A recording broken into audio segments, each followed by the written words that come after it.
There's one reason that most people go to Tequila, and yep, you guessed it, they go to drink tequila. Located an hour's drive from Guadalajara, this pueblo mágico is known as the birthplace of Mexico's most iconic spirit. The blue agave plant that tequila is made from is native to this area.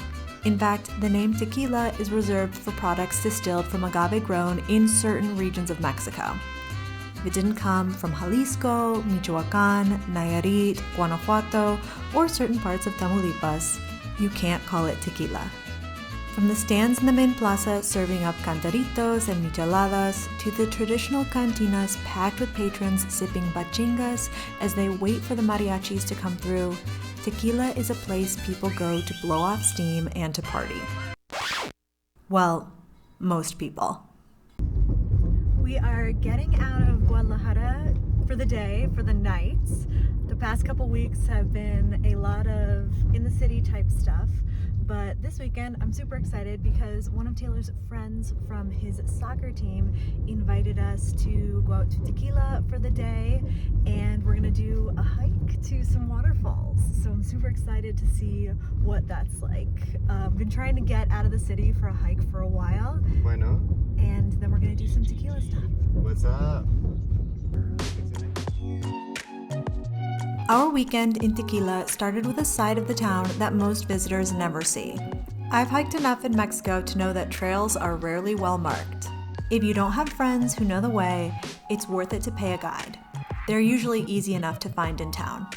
Within the first 15 minutes of the hike, we were treated to this stunning view, yay for instant gratification. Some of the first people to call this land home were the Chichimeca and Otomi. I had a moment to ponder what the valley would have looked like back then before we started our descent.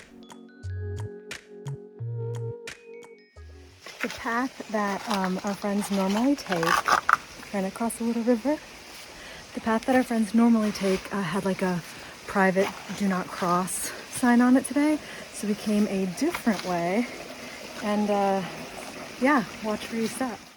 It didn't take us long, maybe 20 minutes or so, to arrive to the first waterfall, or where the first waterfall was supposed to be. What do you call a waterfall that's all dried up?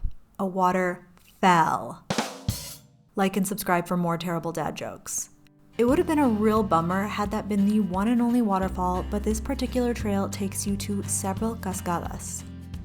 The flow of the waterfalls and the density of the surrounding forest vary a lot depending on the season.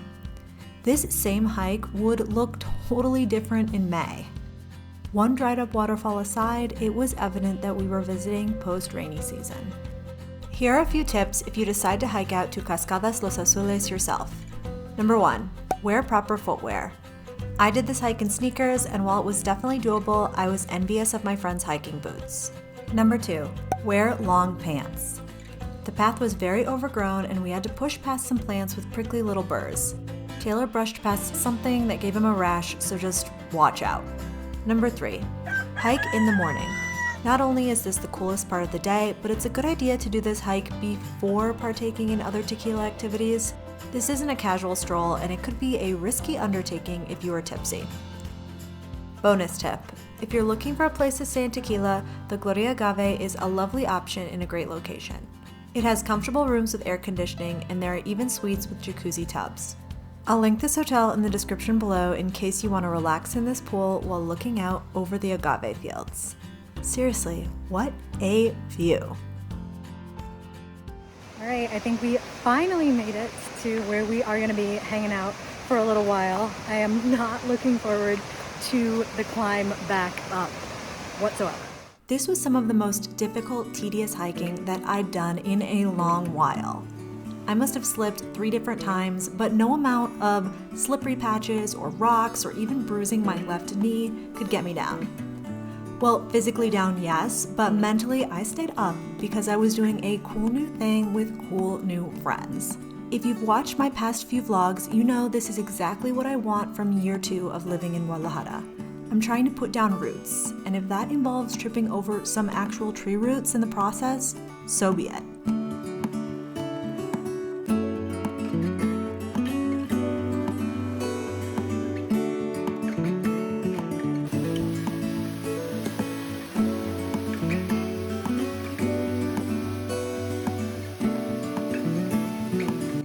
gracias a nuestros amigos Hermi y Dani por organizar este viajecito. Cheers to a very fun weekend in Tequila. Would you be in for a challenging hike out to Cascadas Los Azules? Let me know in the comments below if you're team hike tequila or team drink tequila. And if you like off the beaten path adventures, check out this vlog next with our weekend in the mountains of Querétaro. Find out why one subscriber commented that Taylor has the patience of a saint. I'm Alex from backpackingbrunette.com. Thanks for watching.